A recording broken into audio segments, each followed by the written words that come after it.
And we've got a latest reaction coming in from US President Donald Trump after his Secretary of State said that it was a unilateral action that was taken by Israel, in all likelihood trying to distance US from this action on Iran. And now Donald Trump has drawn the red line for Iran. He says that we gave Iran many chances. He asserts that hardliners who talked tough are now dead, and also warned of next attack being more brutal.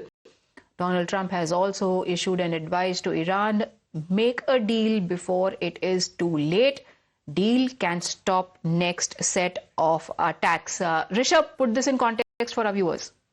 Well, this is a clear warning coming in a way, a rude warning coming in from Washington for Tehran that, if they cancel the sixth round of talks between U.S. and Iran that is scheduled on Sunday, things might go worse. Remember, since morning, U.S. has been declining any involvement in the strike, but now Donald Trump coming out in public on record saying that if Iran does not come on the table, if does not seal the deal with the United States, things will not be as they would like it. And in a way, Donald Trump now using Israeli strike on Tehran that left the top leadership of Iranian military, IRGC, and nuclear program dead, for his own benefit. And in a very clear message from Washington for Tehran, Donald Trump has said that it's time, it's now or never seen. And in a very clear manner, Donald Trump using this whole development for his own benefit. Okay, what exactly are the contours of this deal that he is insistent on? Well, there are two to three things. First is nuclear disarmament. That is something that is the red line.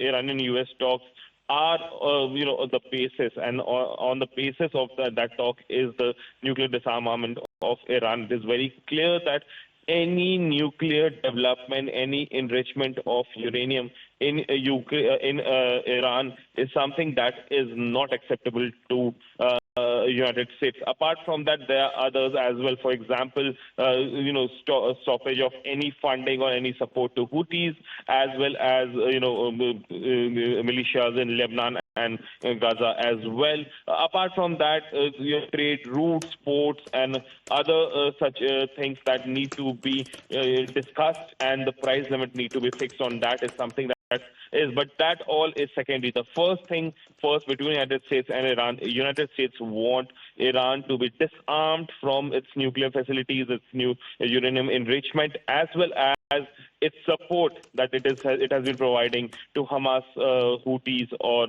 Hezbollah in Middle East. That is something that needs to stop, is what Washington wants.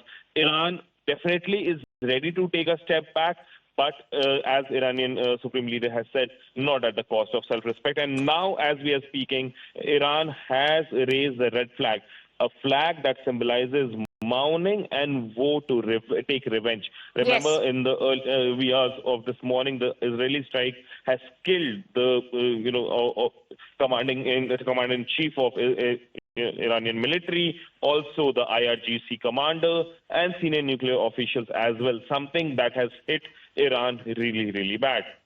All right, stay on with me, Rishabh, because my colleague Meenakshi is also joining us with the exact transcript of Donald Trump's post. It's over to you, Meenakshi. Well, absolutely, Priya. Rishabh has already given you some information of what Donald Trump had to say. I'll simply read out verbatim what he said, and I quote, Donald Trump: I give Iran chance after chance to make a deal. I told them in the strongest of words to just do it, but no matter how hard they tried, no matter how close they got, they just couldn't get it done. Told them it would be much worse than anything that anticipated, or were told that the United States makes the best and most lethal military equipment anywhere in the world, and that Israel has a lot of it, with much more to come, and they know how to use it. Certainly, Iranian hardliners spoke bravely, but they didn't know what was going to happen. They're all dead, and it's going to get worse. That's a big warning coming in from the side of Donald Trump. There's already been a great death and destruction. Still time to make the slaughter with the next already planned attacks being even more brutal come to an end. Iran must make a deal before there is nothing left. So that is obviously